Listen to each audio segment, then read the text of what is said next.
Good evening. Our top story here at 5 o'clock. Two big drug busts in Oregon, and they came after routine traffic stops by Oregon State troopers, putting a dent in the fentanyl that otherwise would have been heading to the streets of the Pacific Northwest. Thank you for joining us. I'm Laurel Porter. And I'm David Molko. Fentanyl, the powerful synthetic opioid up to 100 times more powerful than morphine, is a drug that can prove fatal with just a few grains of powder or less than a single pill. Tim Gordon's in the newsroom. Tim, what do we know about these significant busts? Well, David, as we said, they started as traffic stops, one near La Grande in eastern Oregon and another near Salem, and both with a lot of fentanyl and other hard drugs that could have done an enormous amount of human damage.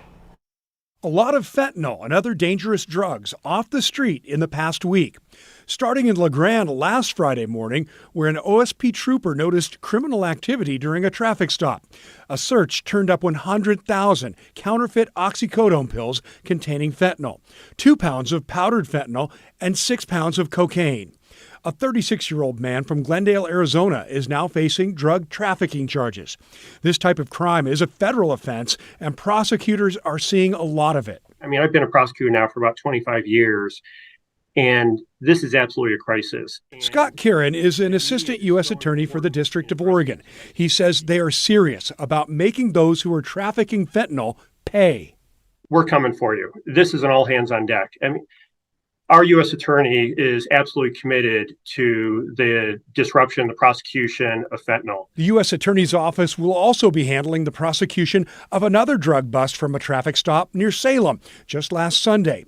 Look at all the illegal drugs stacked on the hood of a state trooper's SUV. Investigators say this adds up to 51 pounds of suspected methamphetamine, 31 pounds of suspected powder fentanyl, 9 pounds of suspected cocaine, and 2 pounds of suspected heroin. That's a lot. The troopers' canine sniffed it out. Now a 22-year-old man is facing federal drug charges. Fentanyl is just flooding into the state. Prosecutor Kieran says fentanyl's deadly consequences may be hard to comprehend. He points to a more than 600% increase in OD deaths in Oregon from 2019 to 2021 and explains how little it takes of the synthetic opioid to take a human life, using a 2.5-gram packet of sugar. In this, if you measure it out, at 2 milligrams being a fatal amount, this packet of sugar would contain, if it was fentanyl, about 1,400 potentially fatal doses of fentanyl. From traffic stops on Oregon's interstates to a Gresham hotel, this is what police found inside a hotel room on Northeast 181st Avenue this week. $40,000 in cash, 1,000 suspected fentanyl pills, several pounds of powder they think is fentanyl, and officers seized equipment used to make and distribute the deadly drug. Nobody was in the hotel room when police arrived, so no arrests yet, but the investigation is continuing. The federal prosecutor we spoke with believes this fentanyl crisis can be solved, but it will take everyone. Yes, police and prosecutors, but also more prevention and treatment, education, and people looking out for each other and raising awareness. David? That is exactly it. We have to keep talking about it. Thank you, Tim.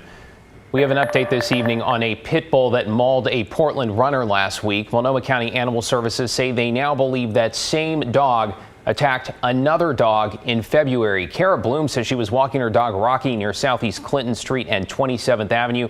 That's when she says the pit bull, who was not on a leash, attacked Rocky, puncturing his lung and sending him into emergency surgery. The attack was recorded on a neighbor's surveillance camera.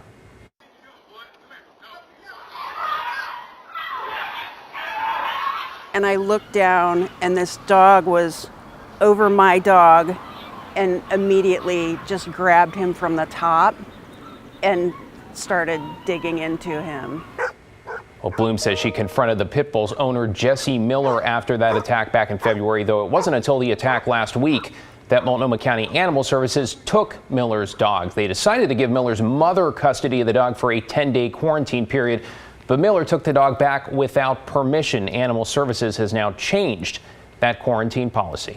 We now know the name of the man shot and killed inside a Southeast Portland business over the weekend.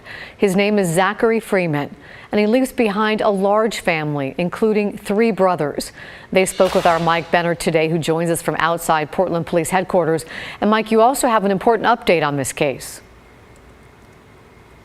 Yeah, Laurel, late this afternoon, detectives identified Zachary Freeman's killer as 20-year-old Jack Watson of Portland. And listen to this, Watson was actually killed in a police shooting Monday night, just one day after he's accused of killing Zachary. As you might imagine, this is weighing heavy on Zachary's family. They say with Watson now dead, they might not ever know why Zachary was killed. Like, we would have never expected anything like this happen a million years, you know. Isaac Wilson still can't believe it's real.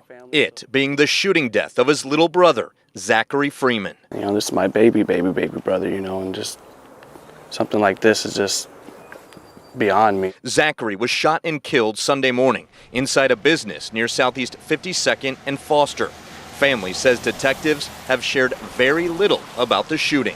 There's so many different scenarios that play in my head that what could have lead up to it, and I just want to get some closure. But getting that closure will be difficult, if not impossible, with Zachary's suspected killer also dead. Police shot and killed that person during a pursuit on Southeast 82nd Avenue late Monday night. Me, truthfully, I told the family I'd rather have seen the guy's face and put him behind bars. Death on no man. You know, I don't wish death on anybody. What family does wish for is more time with Zachary, who, according to another brother, was a remarkable human being. So when you think of Zachary Michael Freeman, you think of love, life, family, respect, honor, integrity. A sentiment echoed by all of Zachary's surviving brothers. He always brought something. He brought love, joy, peace. You can't help but feel for the family. They seem so lost in the wake of this shooting, and adding to it is the cost to bury Zachary. They've actually started a GoFundMe, and you can find a link to it on our website, kgw.com. Back to you. Our condolences to Zachary's family. We do hope people step up to help. Thank you, Mike. Portland police have arrested a woman charged with shooting and killing her husband. It happened Saturday morning in the Cully neighborhood. Police say 40-year-old Mariah Cole shot her husband, 44-year-old William Decker II. According to court documents, Cole told police she'd been reaching for a bag of chips in a cupboard when she found the gun and picked it up. Then it spontaneously went off. Decker's family has set up a GoFundMe to help with funeral costs. Key state government officials testified today in a class action lawsuit accusing Pacific Power of negligence in the lead up to the 2020 Labor Day wildfires. Evan Watson is back at the Multnomah County Courthouse for us this evening. Evan, we should point out the plaintiffs here are seeking $1.6 billion, saying the power company could and should have done more. So what did state officials say? David, they said they tried to convince power companies to shut off the power. But the question here is, should Pacific Power have made that decision? The defense would argue that may be easy to say in hindsight, but in practice, it's a much more complex call. Now, wildfires ravaged Oregon around Labor Day in 2020, leading to this class action lawsuit. Today's testimony focused on a conversation between power companies and Oregon state leaders, including the governor's former chief of staff, Nick Blosser, Governor Kate Brown, that is. Blosser testified that he was discouraged that power companies, including Pacific Power, weren't more willing to cut the lights. Pacific Power argues that power shutoffs were unheard of in Oregon at that time, and there are serious risks with turning off electricity for communities. Blosser admitted he never specifically asked power companies to de-energize, saying he believed he didn't have that authority, but the purpose of the call was understood. Feeling of regret that we had that call, we had a chance, then 1 million acres burned. We'll never forget that conversation on September 7th. I mean, this whole thing is a tragedy. I think I felt like maybe because it was a tragedy, we had a chance to maybe prevent it, and we're not successful. Beyond power shutoffs, the Multnomah County jury will decide whether Pacific Power should be responsible for 4 of the Labor Day wildfires back in 2020, and if those Pacific Power lines are the things that started those fires. And that's going to be a difficult decision as federal and state investigations are still ongoing. David, Laurel.